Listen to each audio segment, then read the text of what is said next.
तो लिए इस बेहतरीन लर्निंग जर्नी की शुरुआत करते हैं इस पहले चैप्टर से। Rich dad poor dad. Robert Kiyosaki के अनुसार वह कहते हैं, मेरे दो डैडी के कम को 2 साल से भी कम समय में कर लिया था। इसके बाद में आगे बढ़ाने के लिए स्टैनफोर्ड यूनिवर्सिटी ऑफ शिकागो और नॉर्थ वेस्टर्न यूनिवर्सिटी गए और यह सब उन्होंने पूरी तरह से स्कॉलरशिप के सहारे ही किया। मेरे दूसरे डैडी 8th क्लास से आगे नहीं पढ़े। दोनों ही अपने कैरियर में सक्सेसफुल, तो उन्होंने जिंदगी भर मेहनत की थी। दोनों ने ही काफी पैसा कमाया था, पर उनमें से एक पूरी जिंदगी पैसे के लिए परेशान होता रहा। दूसरा हवाई के सबसे अमीर लोगों में से एक बन गया। एक के मरने पर उसके परिवार, चर्च और जरूरतमंद को करोड़ की दौलत मिली। दूसरा अपने पीछे कर छोड़कर मारा। मेरे दोनों डैडी के पक्के चमत्कारी और प्रभावशाली। दोनों ने मुझे सलाह दी, पर उनकी सलाह एक जैसी नहीं थी।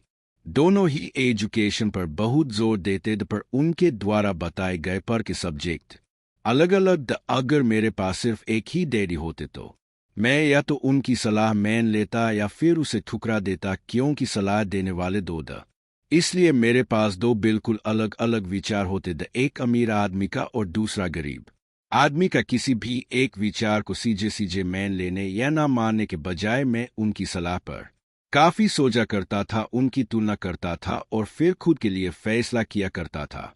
समस्या यह थी कि अमीर डैडी अभी अमीर नहीं थे और गरीब डैडी अभी गरीब नहीं थे। दोनों ही अपना कैरियर शुरू कर रहे थे और दोनों ही दौलत और परिवार के लिए मेहनत कर रहे थे, पर पैसे के बारे में दोनों के विचार और नजरिया एकदम अलग थे। एग्जाम्पल के तौर पर एक डैडी कहते थे कि पैसे का मोह ही सभी बुराइयों की जड़ है, जबकि दूसरे डैडी कहा करते थे पैसे की कमी ही सभी बुराइयों की जड़ है। जब मैं छोटा था तो मुझे दोनों की अलग अलग सलाह से दिक्कत होती थी। एक अच्छा बच्चा होने के नाते मैं दोनों की बातें सुनना चाहता नहीं। कहते थे उनके विचारों में जमीन आसमान का फर्क था, खासकर पैसे के मामले में। काफी लंबे समय तक यह सोचा करता कि उनमें से किसने क्या कहा और क्यों कहा और उसका नतीजा क्या होगा। मेरा बहुत सा समय सोच विचार में ही गुजर जाता था। मैं खुद से बार बार इस तरह के सवाल पूछा करता, उन्होंने ऐसा क्यों कहा, और फिर दूसरे डैडी की कही हुई बातों के बारे में भी इस तरह के सवाल पूछता। काश मैं यह बोल सकता कि हाँ बिल्कुल सही मैं उनकी बातों से पूरी तरह से सहमत हूँ, यह कहकर मैं सीधे उनकी बात ठुकरा सकता था। बूढ़े को यह नहीं पता कि वो क्या कर रहा है अब, क्योंकि दोनों ही मुझे प्यारे थे, इसलिए मुझे खुद के लिए सोचने पर मजबूर होना पड़ा। इस तरह सोचना मेरी आदत बन गई, जो आगे चलकर मेरे लिए बहुत फायदेमंद साबित हुई। अगर मैं एक ही तरह से सोच पाता तो यह मेरे लिए इतना फायदेमंद नहीं होता। पैसों का सब्जेक्ट स्कूल में नहीं बल्कि घर पर पाया जाता है। शायद इसीलिए अमीर लोग और ज्यादा अमीर होते जाते हैं, जबकि गरीब और ज्यादा गरीब होते जाते हैं, और मिडिल क्लास कर्ज में डूबा रहता है। हम में से ज्यादातर लोग पैसे के बारे में अपने माता पिता से सीखते हैं। कोई गरीब पिता अपने बच्चों को पैसे के बारे में क्या सिखा सकता है? वह सिर्फ इतना ही कर सकता है कि स्कूल जाओ और मेहनत से पढ़ो। हो सकता है वह बच्चा अच्छे नंबरों से कॉलेज की पर पूरी कर ले, फिर भी पैसे के मामले में उसकी मानसिकता और उसके सोचने का ढंग एक गरीब आदमी जैसा ही बना रहेगा।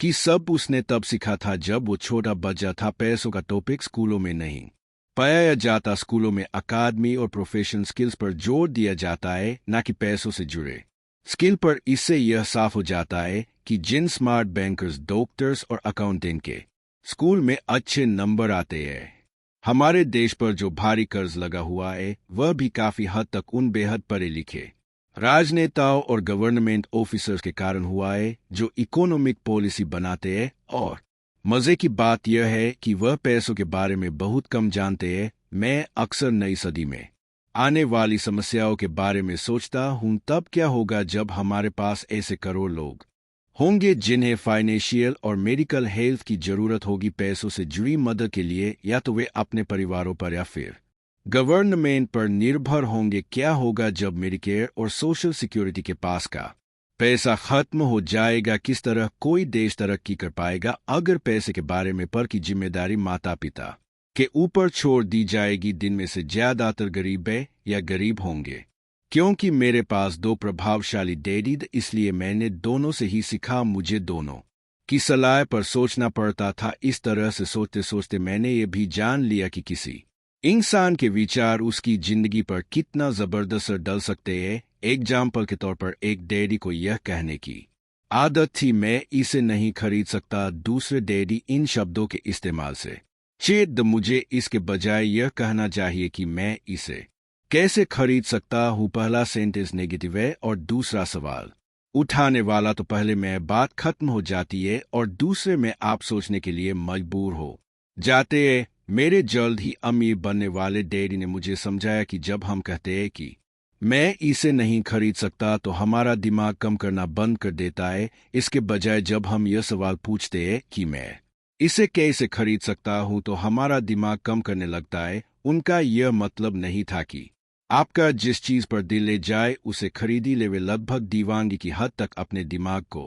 कसरत करवाना चाहते थे, क्योंकि उनके ख्याल से दिमाग दुनिया का सबसे ताकतवर कंप्यूटर मेरा दिमाग हर रोज तेज होता है क्योंकि मैं इसकी कसरत करता रहता हूँ। यह जितना तेज होता जाता है मैं इसकी मदद से उतना ही ज्यादा पैसा कमा सकता हूँ। उनका मानना था कि यह कहना कि मैं इसे नहीं खरीद सकता दिमागी हालत की पहचान है। हालांकि दोनों ही डैडी अपने काम में कड़ी मेहनत करते थे, पर मैंने देखा कि पैसे के मामले में एक डैडी की आदत ये थी कि वह अपने दिमाग को सुला देते थे और दूसरे डैडी अपने दिमाग की लगातार कसरत करवाते रहते थे।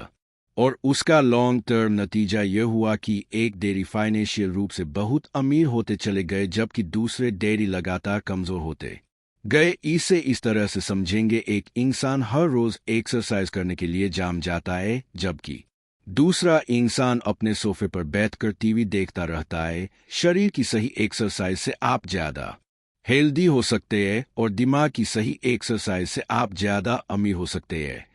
हालत से सेहत और पैसा दोनों का नुकसान होता है। मेरे दोनों डैडियन की मेंटालिटी में जमीन आसमान का फर्क था। अमीरों को ज्यादा टैक्स देना चाहिए ताकि बेचारे गरीबों को ज्यादा फायदा मिल सके, जबकि अमीर डैडी कहते थे कि टैक्स उन लोगों को सजा देता है जो कुछ प्रोड्यूस करते हैं और उन लोगों को इनाम देता है जो प्रोड्यूस नहीं करते थे कि मेहनत से पढ़ो ताकि तुम्हें किसी अच्छी कंपनी में जॉब मिल जाए। जबकि अमीर डैडी की सीख यह थी कि मेहनत से पढ़ो ताकि तुम्हें किसी अच्छी कंपनी को खरीदने का मौका मिल जाए। पूरा डैडी कहते थे मैं इसलिए अमीर नहीं हूं क्योंकि मुझे तुम बच्चों को पालना पड़ता है। अमीर डैडी कहते थे मुझे इसलिए अमीर बनना क्योंकि मुझे तुम बच्चों को अच्छे से पालना है। अमीर डैडी डिनर के टेबल पर पैसे और बिजनेस के बारे में बात करने के लिए हमेशा इंक्रीज करते थे। वह खाना खाते समय पैसों की बातें करने के लिए माना करते थे। जहां पैसे का सवाल हो सुरक्षित कदम उठाओ, रिस्क मत उठाओ। अमीर डैडी का कहना था रिस्क का सामना करना सीखो। एक का मानना था हमारा घर ही हमारा सबसे बड़ा इन्वेस्टमेंट और हमारी सबसे बड़ी प्रॉपर्टी है। दूसरे का मानना था मेरा घर मेरी जिम्मेदारी है। अगर आपका घर आपकी नजरों में आपका सबसे बड़ा इन्वेस्टमेंट है तो आप गलत। दोनों ही डैडी अपने बिल समय पर झुके थे, पर उनमें से एक सबसे पहले अपने मिल झुके जबकि दूसरे सबसे आखिर में। एक डैडी का यह मानना था कि कंपनियों गवर्नमेंट को आपका ध्यान रखना चाहिए पर आपकी जरूरत को पूरा करना चाहिए। वे हमेशा सैलरी में बढ़ोतरी, रिटायरमेंट प्लान, मेडिकल बेनिफिट, बीमारी की छुट्टियां के दिन और बाकी फैसिलिटी के बारे में चिंतित रहते थे। वह अपने दो चाचाओं से बहुत प्रभावित थे जो आर्मी में चले गए थे और 20 साल के एक्टिव जीवन के बाद उन्होंने अपने रिटायरमेंट और जीवन भर के आराम का इंतजाम कर लिया था। वे मेडिकल बेनिफिट के विचार को पसंद करते थे और आर्मी द्वारा अपने रिटायर्ड एम्प्लॉइज को दी जा रही सुविधाओं की भी तारीफ करते थे। उन्हें यूनिवर्सिटी का टेन्योर सिस्टम भी काफी पसंद था। कई बार जॉब से आजीवन मिल रही सुरक्षा और जॉब के फायदे जॉब से ज्यादा इम्पोर्टेंट हो जाते हैं। वे अक्सर ये कहते थे मैंने गवर्नमेंट के लिए बहुत मेहनत से कम किया है, इसके लिए बदले में मुझे बेनिफिट मिलने चाहिए। दूसरे डैडी पूरी तरह से फाइनेंशियल इंडिपेंडेंट में विश्वास रखते थे। वे कन्वीनियंस मानसिकता के खिलाफ थे। वह यह मानते थे कि इस तरह की मानसिकता लोगों को कमजोर और फाइनेंशियल रूप से जरूरतमंद बनाती है। उनका पक्का विश्वास था कि आदमी को फाइनेंशियल रूप से काबिल होना चाहिए। दो प्रभावशाली डीडीओ के साथ रहने के कारण मुझे एनालाइज करने का मौका मिलाकर उनके विचारों का उनके जीवन पर कितना असर हो रहा है, मैंने पाया कि दरअसल लोग अपने विचारों से ही अपने जीवन को दिशा देते हैं। एग्जाम्पल के तौर पर मेरे गरीब डैडी हमेशा कहा करते थे, मैं कभी अमीर नहीं बन पाऊंगा, और उनकी ये भविष्यवाणी सही साबित हुई। दूसरी तरफ मेरे अमीर डैडी हमेशा खुद को अमीर समझते थे। वह इस तरह की बातें करते थे, मैं अमीर हूं और अमीर लोग ऐसा नहीं करते रहे। वे अपने सपोर्ट में यह कहते थे कि गरीब ना होने और पैसे ना होने में फर्क होता है।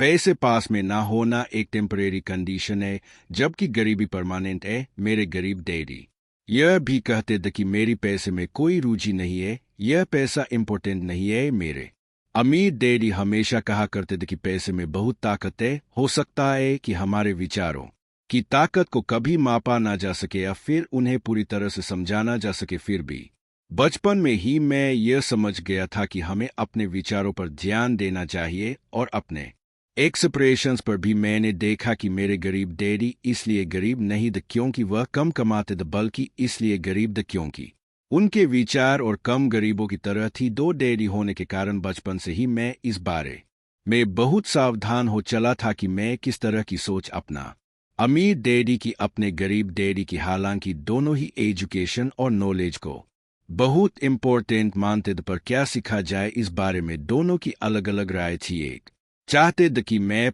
कड़ी मेहनत करूं, डिग्री लूंगा और पैसे कमाने के लिए अच्छी सी जॉब। उन्हें चाहते थे कि मैं एक प्रोफेशन ऑफिसर, वकील या अकाउंटेंट बन जाऊं, यह एमबीए कर लूं। दूसरे डैडी मुझे इनकरेज करते थे कि मैं अमीर बनने का राज सीख लूं, यह समझ लूं कि पैसा किस तरह कम करता है और यह जान लूं कि इसे अपने लिए कैसे कम लिया जाता है। मैं पैसे के लिए कम नहीं करता। इन शब्दों को वह बार बार दोहरा आया करते थे, पैसा मेरे लिए कम करता है। 9 साल की उम्र में ही मैंने यह फैसला किया कि पैसे के बारे में मैं अपने अमीर डैडी की बात सुनूंगा और उनसे सीखूंगा। यह फैसला करने का मतलब था अपने गरीब डैडी की बातों पर ध्यान ना देना। हालांकि उनके पास कॉलेज की बहुत सी डिग्रियां थी जो मेरे अमीर डैडी के पास नहीं थी। एक बार मैंने यह फैसला कर लिया कि मुझे किसकी बात सुनिए, तो उसके बाद मेरी मैंने एजुकेशन शुरू हो गई। मेरे अमीर डैडी ने मुझे 30 साल से भी ज्यादा समय तक सिखाया, जब तक कि मेरी उम्र 39 साल की नहीं हो गई, और उसके बाद उन्होंने सीखना बंद कर दिया। उन्होंने यह देख लिया था कि मैं वह सब समझ चुका हूं जो मेरी मोटी बुद्धि में भरने की वह कोशिश कर रहे थे। पैसा एक तरह की ताकत है, पर इससे भी बड़ी ताकत है फाइनेंशियल एजुकेशन।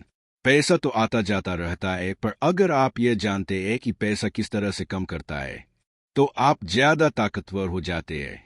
क्योंकि ज्यादातर लोग स्कूल में पढ़ते हैं और वहां यह कभी नहीं सीख पाते कि पैसा किस तरह से कम करता है, इसीलिए वे पैसे के लिए कम करने में अपनी सारी जिंदगी बर्बाद कर देते हैं। मेरे एजुकेशन तब शुरू हुई जब मैं सिर्फ 9 साल का था, और इसी कारण मेरे अमीर डैडी ने मुझे जो लहसुन बधाई हुए बहुत आसान थे, और सारी बातों को छोड़कर विचार किया जाए तो उन्होंने मुझे 30 सालों तक सिर्फ 6 इम्पोर्टेंट लेसन के बारे में है, और इसे भी उतना ही आसान बनाने की कोशिश की गई है जितना कि मेरे अमीर डैडी ने इन्हें मेरे लिए आसान बनाया था। रिलेशन आपके लिए जवाब की तरह नहीं लिखे गए बल्कि गाइड की तरह लिखे गए। ऐसा गाइड जो ज्यादा अमीर बनने में आपकी और आपके बच्चों की मदद करेगा, चाहे दुनिया कितनी बदलती रहे। तो लेसन वैन है, अमीर लोग पैसे के लिए कम नहीं करते, लेकिन पैसे की समझ क्यों अपने कम से कम रखो। लेसन 4 टैक्स का इतिहास और कॉरपोरेशन की ताकत। लेसन 5 अमीर लोग पैसे का आविष्कार करते शुरुआत करते हैं चैप्टर 2 की, जिसमें हम सीखेंगे लेसन 1 अमीर लोग पैसे के लिए कम नहीं करते हैं कि अमीर कैसे बना जाए। बेरे तुम अमीर क्यों बनना चाहते हो? क्योंकि आज पिकनिक पर अपने साइड वाले घर पर जा रहे द जिमी अपने साथ साथ अपने 3 दोस्तों को ले गया, पर माइक और मुझे नहीं ले गया। उसने हमसे यह कहा कि वह हमें इसलिए नहीं ले जाएगा क्योंकि हम लोग गरीब बच्चे थे। उसने ऐसा कहा, बिल्कुल ऐसा ही कहा मैंने दर्द भारी आवाज में कहा। डैडी ने अपना सर हिलाया, नाक तक चश्मे को चढ़ाया और फिर न्यूज़पेपर पढ़ने लगे। मैं उनके जवाब का इंतजार करता रहा। 1956 की बात है, तब मैं 9 साल का था। किस्मत की बात थी कि मैं उसी पब्लिक स्कूल में जाता था जिसमें अमीर लोगों के बच्चे पढ़ते थे। हम शुगर प्लांटेशन कैरियर में रहते द प्लांटेशन के मैनेजर और उसे एरिया के बाकी अमीर लोग जैसे डॉक्टर, बिजनेसमैन पर बैंकर अपने बच्चों को फर्स्ट क्लास से 6 क्लास तक इसी स्कूल में भेजते द 6 क्लास के बाद बच्चों को प्राइवेट स्कूलों में भेजा जाता था। अगर मेरा परिवार सड़क के दूसरी साइड पर रह रहा होता तो मुझे अलग तरह के स्कूल में भेजा जाता जहां मेरे जैसे परिवारों के बच्चे पढ़ते द 6 क्लास के बाद। इन बच्चों की तरह मैंने भी पब्लिक इंटरमीडिएट और हाई स्कूल किया होता, क्योंकि उनकी ही तरह मेरे लिए भी प्राइवेट स्कूल में जाना पॉसिबल नहीं था। मेरे डैडी ने आकर न्यूज़पेपर को रख दिया। मुझे पता था कि वह क्या सोच रहे थे। उन्होंने शुरुआत की, अगर तुम अमीर बनना चाहते हो तो तुम्हें पैसे बनाना सीखना चाहिए। मैं पैसे बनाना किस तरह सीख सकता हूँ? अपने दिमाग के इस्तेमाल से उन्होंने मुस्कुराते हुए कहा, जिसका असली मतलब यह था कि बस मैं तुम्हें इतना ही बता सकता हूँ या मैं इसका जवाब नहीं जानता, इसलिए मुझे तंग मत करो। एक पार्टनरशिप हुई। अगली सुबह मैंने अपने सबसे अच्छे दोस्त माइक को अपने डैडी की बातें बताए। जहां तक मुझे याद है उसे स्कूल में माइक और मैं दो ही गरीब बच्चे। द माइक भी मेरी ही तरह का था, क्योंकि वो भी किस्मत की वजह से ही उसे स्कूल में था। ऐसा लगता था जैसे किसी ने कस्बे में स्कूलों की सरहदें तय कर दी थी और इसी कारण हम लोग अमीर बच्चों के स्कूल में पढ़ रहे थे। सच कहा जाए तो हम लोग गरीब नहीं थे, पर हमें ऐसा लगता था क्योंकि बाकी सभी बच्चों के पास नए बेसबॉल ग्लव्स, नई साइकिल और हर चीज होती थी और हर चीज नहीं होती थी, पर हमारे पास सब पुरानी मम्मी और डैडी ने हमें जरूरत की सभी चीज दी थी, जैसे खाना, घर, कपड़े, लेकिन इससे ज्यादा कुछ नहीं। मेरे डैडी कहा करते थे कि अगर तुम्हें कोई चीज चाहिए तो उसके लिए कम करो। हमें बहुत सी चीज चाहिए थी, लेकिन 9 साल के बच्चों के करने के लिए ज्यादा कम मौजूद नहीं। द माइक ने पूछा, तो पैसा कमाने के लिए हमें क्या करना चाहिए? मैं नहीं जानता, मैंने कहा, लेकिन क्या तुम इस काम में मेरे पार्टनर बनना चाहोगे? वह राजी हो गया और उसे शनिवार की सुबह माइक मेरा पहला बिजनेस पार्टनर बन गया। जो जिमी के सीसाइड वाले घर पर मजे कर रहे होंगे, इससे थोड़ी चोट पहुंचती थी, पर यह चोट अच्छी थी क्योंकि उसने हमें यह सोचने के लिए मोटिवेट किया कि पैसा कैसे कमाया जाए। पर आखिरकार उसे दोपहर को हमारे दिमाग में बिजली कौन गई। यह कैसा आइडिया था जो माइक ने किसी साइंस की किताब में पाया था। एक्साइटेड होकर हमने अपने हाथ में ले, क्योंकि हमारे पास अब एक बिजनेस था। अगले कुछ हफ्तों तक मैं आसपास के इलाकों में भाग दौड़ करते रहे। हम दरवाजा पर दस्तक देते थे और पड़ोसियों से कहते थे कि वह अपने इस्तेमाल किए हुए टूथपेस्ट ट्यूब हमारे लिए रख ले। हैरत से हमें देखते हुए ज्यादातर लोगों ने मुस्कुराकर हमारी बात मान ली। कुछ ने हमसे पूछा कि हमें टूथपेस्ट ट्यूब क्यों चाहिए। इसके जवाब में हमने कहा कि हम आपको यह नहीं बता सकते, यह बिजनेस सीक्रेट है। हफ्ते गुजरते गए और मेरी मैन बहुत दुखी हो गई। अपने रॉ मटेरियल को इकट्ठा करने के लिए हमने जो जगह चुनी थी वो उनकी वॉशिंग मशीन के ठीक पास में थी, एक ब्राउन कार्डबोर्ड के डिब्बे में, जिसमें कभी केचप की बोतलें रात ही रहती थी। आज वहां पर हमारी और पड़ोसियों के टूथपेस्ट की इस्तेमाल की हुई ट्यूब्स पड़ी थी। आखिर एक दिन मैन के सब्र का बंध टूट गया। पड़ोसियों के बड़े बड़े और इस्तेमाल किए हुए टूथपेस्ट ट्यूब्स को देखते देखते वह अब गई थी। उन्होंने पूछा, तुम लोग क्या कर रहे हो? और मैं यह नहीं सुनना चाहती कि एक बिजनेस सीक्रेट है। इस कचरे को साफ कर दो या मैं इसे उठाकर बाहर फेंक देती हूँ। माइक और मैंने उनके हाथ पैर जोड़े और उन्हें यह बताया कि जल्दी ही हमारा कावी रॉ मटेरियल जमा हो जाएगा और फिर हम प्रोडक्शन शुरू कर देंगे। हमने उन्हें बताया कि हम कुछ पड़ोसियों का इंतजार कर रहे थे ताकि वह अपने टूथपेस्ट के ट्यूब खत्म कर ले। मैंने हमें 1 हफ्ते की मोहलत और दे दी। प्रोडक्शन शुरू होने की तारीख करीब गई थी। प्रेशर बढ़ चुका था। हमारे वेयरहाउस के मलिक यानी मेरी मैन ने हमारी पहली पार्टनरशिप कंपनी को जगह खाली करने का नोटिस थम दिया था। अब माइक का काम यह था कि वह पड़ोसियों को अपने टूथपेस्ट जल्दी खत्म करने के लिए कहे और साथ में यह भी कह दे कि दान के डॉक्टर्स ने कहा है कि दिन में कई बार ब्रश करना चाहिए। मैं प्रोडक्शन की प्रक्रिया को ठीक ठाक करने में जुट गया। एक दिन मेरे डैडी अपने एक दोस्त के साथ घर में बैठकर जब घर आए तो वह शौक हो गए जब उन्होंने वहां 9 साल के 2 बच्चों को प्रोडक्शन प्रक्रिया में पूरे स्पीड से जूते हुए देखा। हर जगह बारीक सफेद पाउडर बिखरा हुआ था। एक लंबी मिस पर स्कूल से ले गए दूध के छोटे कार्टन पर हमारे परिवार की ग्रिल लाल दहेक से कोलोन के साथ मैक्सिमम हिट पर जल रही थी डेयरी सावधानी से चलकर हमारे करीब आए। क्योंकि हमारे प्रोडक्शन प्रक्रिया ने उनके घर पर कब्जा कर लिया था, इसलिए उन्हें कर बाहर ही खड़ी करनी पड़ी और उनके दोस्त पास आए तो उन्होंने कोलोन के ऊपर रखा एक स्टील का बर्तन देखा जिसमें टूथपेस्ट के ट्यूब पिघल रहे थे। अब आप सोचेंगे कि टूथपेस्ट को हम क्यों पिघला रहे थे। एक्चुअली उन दिनों टूथपेस्ट प्लास्टिक, हम ट्यूब्स को स्टील के बर्तन में डाल देते थे ताकि वह पिघला कर लिक्विड फॉर्म में ये सके। इस पिघले हुए लीड को हम छोटे छोटे छेद वाले दूध के कैटोन्स में डाल रहे थे। हर तरफ फैला सफेद पाउडर प्लास्टर ही था जिसमें हमने पानी मिलाया था। जल्दबाजी में मैंने उसके बाग को गिरा दिया था और पूरी जमीन ऐसे लग रही थी जैसे वहां अभी अभी बर्फ का तूफान आया हो। दूध के कथन बाहरी बक्से थे जिसके अंदर प्लास्टर ऑफ पेरिस के साजे यानी कि मोड द मेरे डैडी और उनके दोस्त हमें देखते रहे परम पिघले हुए लीड को प्लास्टर ऑफ पेरिस के कप के ऊपर छोरे से छेद में डालते रहे। जब शीशे को डालने का कम खत्म हो गया तो मैंने स्टील के बर्तन को नीचे रख दिया और फिर अपने डैडी की तरफ देखकर मुस्कुराया। उन्होंने हल्की सी मुस्कान के साथ पूछा, तुम लोग क्या कर रहे हो? हम वही कर रहे हैं जो आपने बताया था, हम अमीर बनने जा रहे हैं। और मुस्कुराते हुए कहा, हम दोनों पार्टनर। देखिए इसमें बहुत अच्छी चीज है। छोटे प्लास्टर को हटाया और जिंक का एक सिक्का बाहर गिर गया। ही भगवान, तो तुम लोग जिनके सिक्के बना रहे थे? मेरे डैडी ने कहा। बिल्कुल सही, माइक ने कहा, हम वही कर रहे थे जैसा आपने हमसे कहा था, हम पैसा बना रहे थे। मेरे डैडी के दोस्त जोर से हंसने लगे। मेरे डैडी भी मुस्कुराए और उन्होंने अपना सर हिलाया। उनके सामने आग और टूथपेस्ट की ट्यूब्स के बक्से के साथ सफेद धूल में लिप हुए दो बच्चे खड़े थे जो इस कान से उसे कान तक खुलकर मुस्कुरा रहे थे।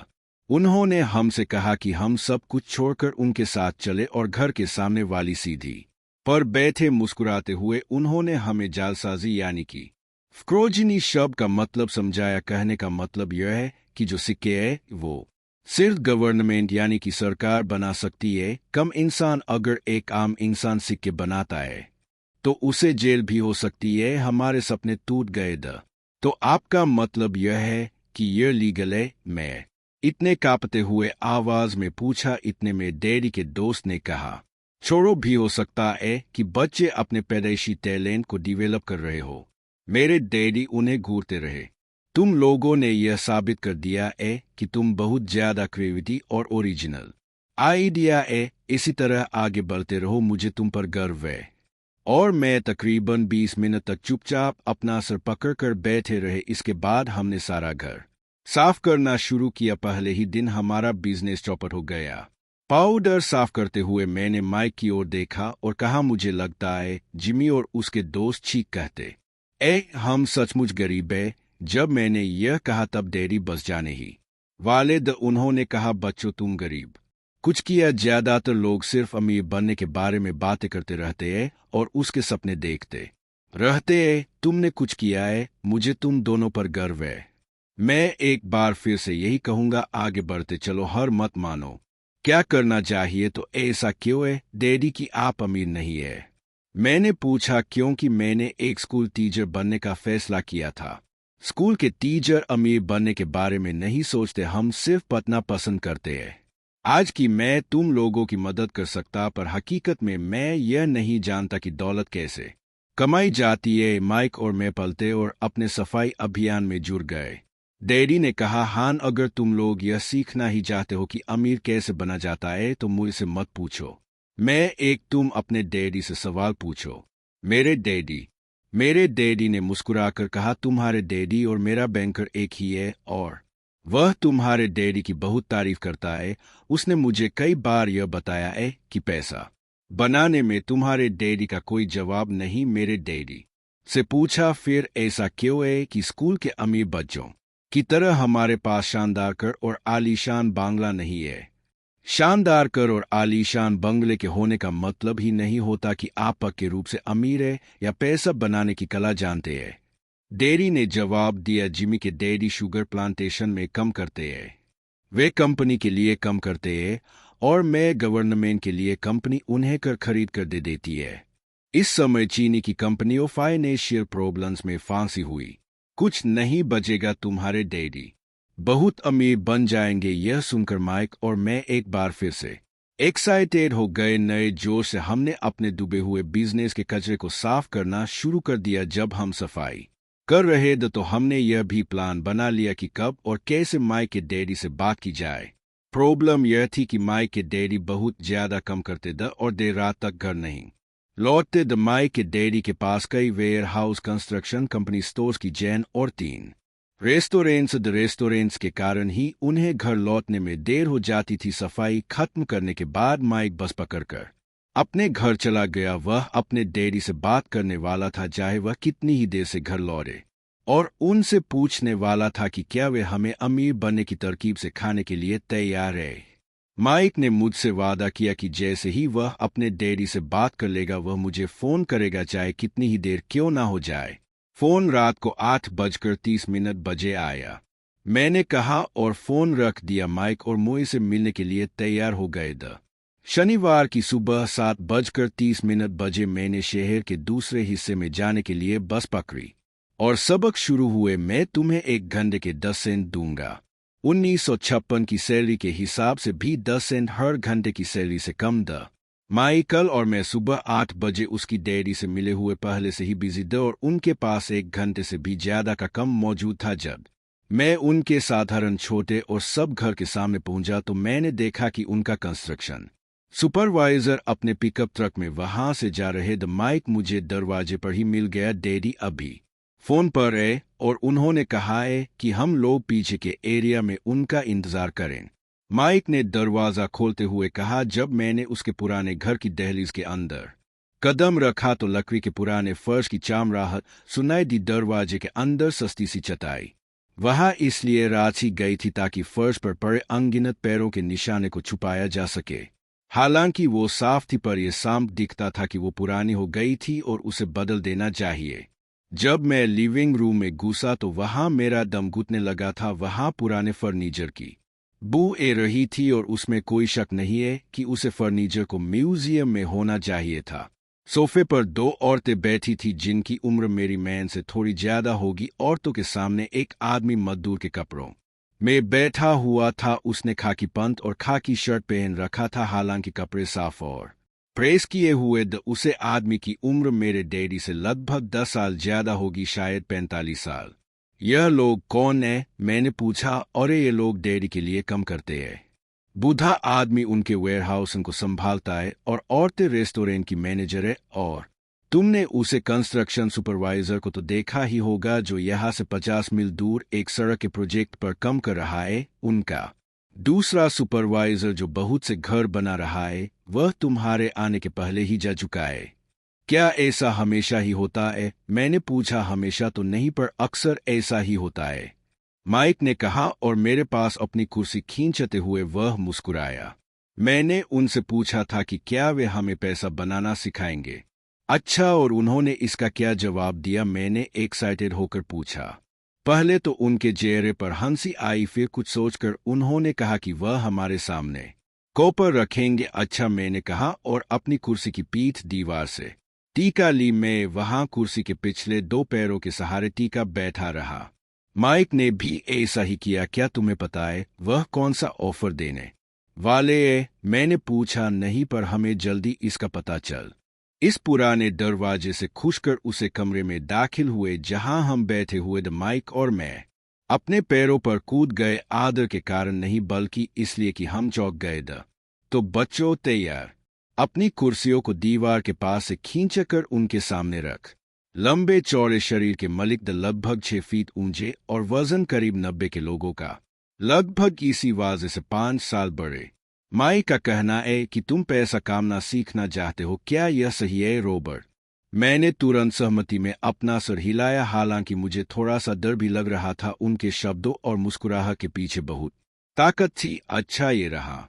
मैं तुम्हें सिखाऊंगा, लेकिन मैं ऐसा क्लासरूम के स्टाइल में नहीं करूंगा। अगर तुम मेरे लिए कम करोगे तो उसके बदले में तो मैं तुम्हें सिखाऊंगा, और तुम मेरे लिए कम नहीं करोगे तो मैं तुम्हें नहीं सिखाऊंगा। अगर तुम कम करते हो तो मैं तुम्हें ज्यादा तेजी से सिखा सकता हूं, और अगर तुम सिर्फ बैठकर मेरी बातें सुनते हो जैसा कि तुम लोग स्कूल में करते हो, तो इससे मेरा समय बर्बाद होगा।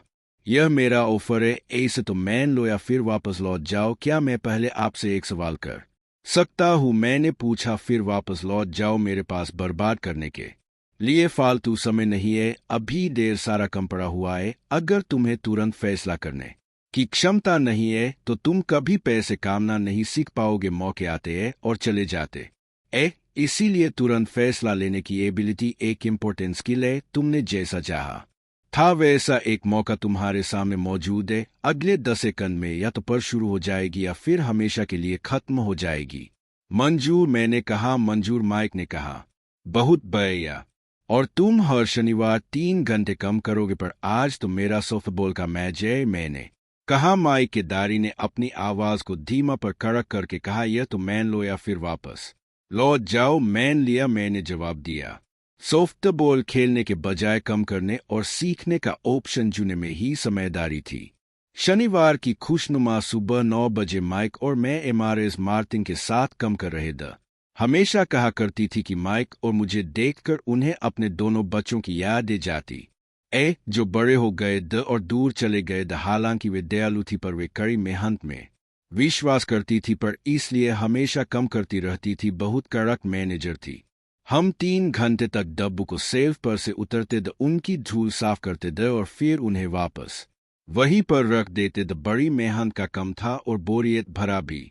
माइक के डैडी को मैं अपना अमीर डैडी कहता हूँ। उनके पास इस तरह के 9 सुपरमार्केट द, जहां पार्किंग के लिए बहुत सी जगह थी। पड़ोस के जनरल स्टोर जहां लोग दूध, ब्रेड, बटर और सिगरेट जैसी चीज खरीदते हैं। समस्या यह थी कि हवाई में एयर कंडीशनिंग नहीं थी और गर्मी के कारण स्टोर अपना दरवाजा बंद नहीं कर सकते थे। स्टोर के दोनों और दरवाजा को पूरा खुला रखा जाता था ताकि सड़क और पार्किंग की जगह सामने दिखती रहे। जब भी कोई कार पार्किंग में आती थी तो उसके साथ धूल का गुब्बार भी आता था जो स्टोर में घुसकर देबों पर जाम जाता था। इसीलिए हम लोगों की नौकरी तभी तक चलती जब तक कि एयर कंडीशनिंग नहीं जमती और न ही हमें उन्हें साफ करने के लिए नौकरी पर रखा जा सकता था। 3 हफ्तों तक माइक और मैं मैसेज मार्टिन के पास जाकर 3 घंटे तक कम करते रहे। दोपहर तक हमारा कम खत्म हो जाता था और वो हम में से हर एक के हाथ में 3 छोटे सिक्के डल देती थी। कुछ समय 50 के दशक में भी 9 साल की उम्र में 30 सेंट कमाने में कोई खास खुशी नहीं होती थी। तब कॉमिक्स की कीमत 10 सेंट हुआ करती थी, इसलिए मैं अपने कमाई को कॉमिक्स पर खर्च कर देता था और घर लौट जाता था। चौथे हफ्ते के बुधवार तक मैंने कम छोड़ने का मैन बना लिया था। मैं सिर्फ इसलिए कम करने को तैयार हुआ था क्योंकि मैं माइक के डैडी से पैसा कामना सीखना चाहता था। इसलिए मैं 10 सेंट हर घंटे की गुलामी कर रहा था। पर सबसे बड़ी बात तो यह थी कि उसे पहले शनिवार के बाद से मैंने माइक के डैडी को देखा तक नहीं था। मैं कम छोड़ रहा हूँ, मैंने लंच के समय माइक से कहा। स्कूल लंच बड़ा निराशा से भरा हुआ था। स्कूल भी बोरिंग था और अब तो मेरे पास शनिवार भी नहीं थे जिनका मैं इंतजार कर सकूं। पर 30 सेंट के कारण मुझे धक्का पहुंचा था। इस बार माइक मुस्कुराया। तुम किस बात पर हंस रहे हो? मैंने गुस्से और चढ़ते हुए पूछा। डैडी ने कहा था कि ऐसा ही होगा। उन्होंने कहा था कि जब तुम कम छोड़ने का फैसला कर लो तब भी तुमसे मिलना चाहेंगे। क्या? मैंने गुस्से में पूछा। क्या वह मेरे बोर हो जाने का इंतजार कर रहे थे कुछ? माइक ने कहा। मेरे डैडी जरा अलग किस्म के हैं। उनका सीखने का तरीका तुम्हारे डैडी के पढ़ने के तरीके से बिल्कुल अलग है।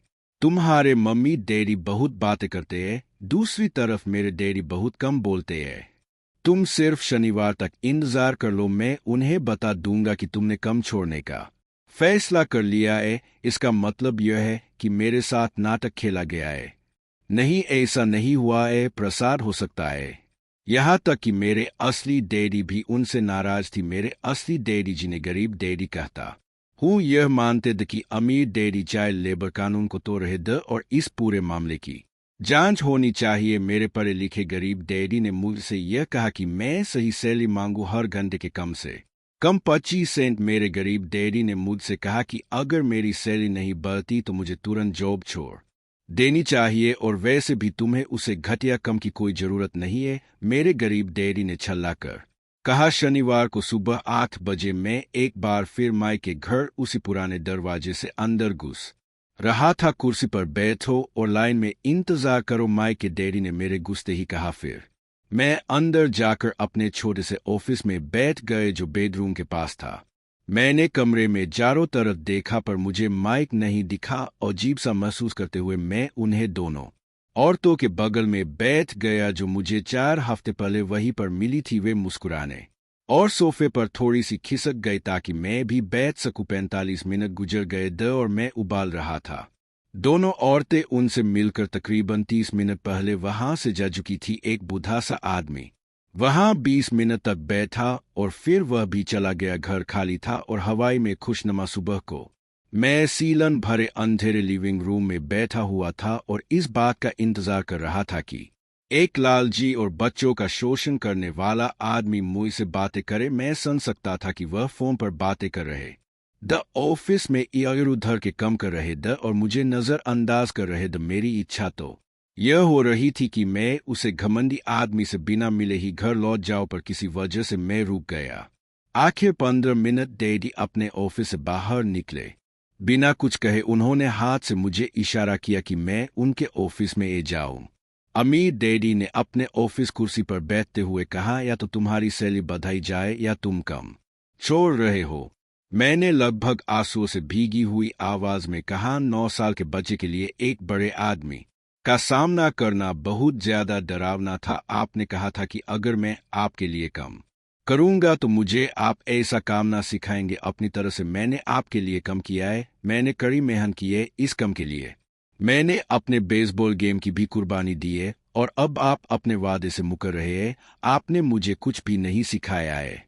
आप लालची है। आप सिर्फ पैसा कामना चाहते हैं और अपने एम्प्लॉय इसका बिल्कुल ध्यान नहीं रखते। आपने मुझे इतनी देर तक बाहर मिठाई रखा और मेरी जरा भी इज्जत नहीं की।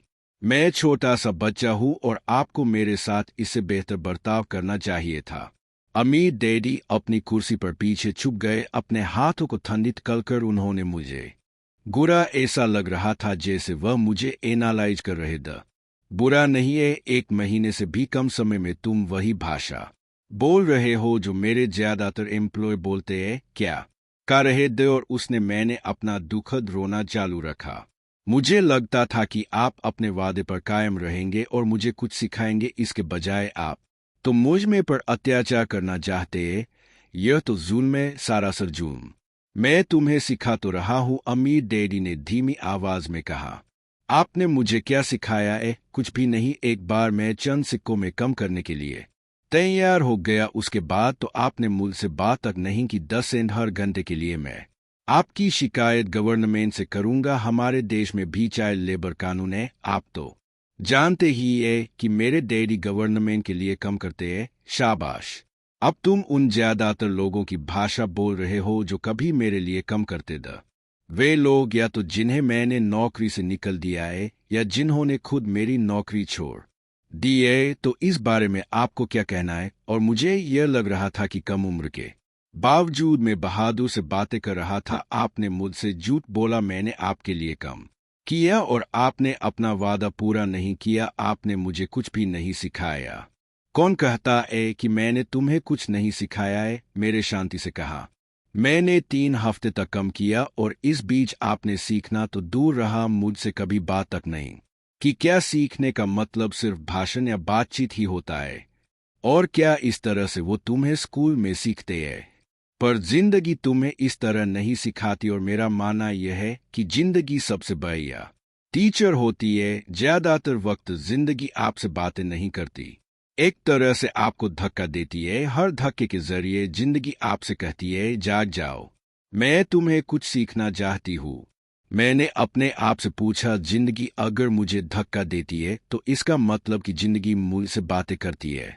अब मैं जान चुका था कि मुझे कम तुरंत छोड़ देना चाहिए। मैं किसी ऐसे आदमी से बातें कर रहा था जो पागल था और जिसे तले में बंद रखे जाने की जरूरत थी। अगर तुम जिंदगी के सबक सीखते हो तो इससे तुम्हें बहुत फायदा होगा। अगर तुम ऐसा नहीं करते हो तो जिंदगी तुम्हें लगातार धक्के देती रहेगी। लोग 2 चीज करते हैं, कुछ लोग जिंदगी के थकान को सहन करते चले जाते हैं, बाकी लोग गुस्सा हो जाते हैं, वह बाकी लोगों से गुस्सा होने लगते हैं, जैसे कि अपने बॉस से, अपने कम से, अपनी पत्नी से। कोई नहीं जानते कि जिंदगी उन्हें धक्का दे रही है। मैं नहीं जानता था कि वह किस बारे में बात कर रहे थे। जिंदगी हम सबको धक्के मरती है। कुछ लोग हार मान लेते हैं, बाकी के लोग लड़ते हैं, कुछ लोग सबक सीख लेते हैं और आगे बढ़ जाते। जिंदगी के डीसीओ का स्वागत करते हैं। लोगों के लिए इसका मतलब यह होता है कि उन्हें कुछ नया सीखना चाहिए, बस सीखते हैं और आगे बढ़ जाते हैं। ज्यादातर लोग छोड़ देते हैं और कुछ लोग तुम्हारी तरह लड़ते भी हैं। अमीर डैडी खड़े हो गए और उन्होंने टूटी फूटी खिड़की को बंद कर दिया। अगर तुम यह सबक सीख लेते हो तो तुम एक समझदार, अमीर और सुखी नौजवान बन सकते हो। अगर तुम यह नहीं सीखते हो तो तुम जिंदगी भर अपनी समस्याओं के लिए अपनी नौकरी, कम सैलरी या अपने बॉस को कोसते रहोगे। तुम हमेशा ऐसे बड़े मौकों की उम्मीद करते रहोगे जो आए और तुम्हारी फाइनेंशियल प्रॉब्लम को सुलझा दे। अमीर डैडी ने मेरी तरफ देखा कि क्या मैं अभी उनकी बात सुन रहा हूँ। उनकी आंखें मेरी आंखों से मिली। हम एक दूसरे की तरफ देखते रहे और हमारी आंखों के बीच बातचीत की धाराएं बहाने लगी। आखिर जब मैं उनकी बात का मतलब समझ गया तो मैंने अपनी नजरें युकाली में जान गया था कि वे सही थी। मैं उन्हें दोषी ठहरा रहा था, जबकि सीखने की जड़ मेरी ही थी। मैं फालतू मैं ही लड़ रहा था। अमीर डैडी ने आगे कहा, अगर आप इस तरह के आदमी हैं जिसमें हिम्मत